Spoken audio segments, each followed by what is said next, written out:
मला म्हणायचं रे माझ्या हा बघू म्हण बघू हा पप्पाने गणपतीला हा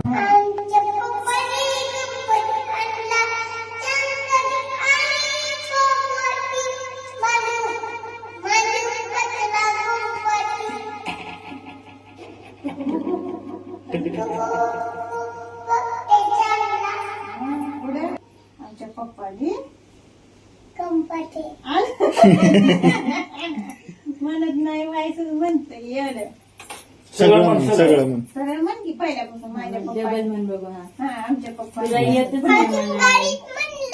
हवा म्हणलं होतं आता म्हण की आता मला म्हणून दाखव की. त्याला म्हणून लावणार दाखव आणि चाचीने तर ऐकलंय का नाही नाही तुला येत नाही मला माहित आहे दीदी कसलं भारी म्हणते तुला येत नाही ना दीदी पण छान म्हणते नाही येत ना तुला येत दाखव म्हणून नाही म्हण. येत खोट बोलते ती ना नाही येत तुला म्हणायलाच येत दिदीला येत म्हण रे. नाही यशला येत यशला येत म्हण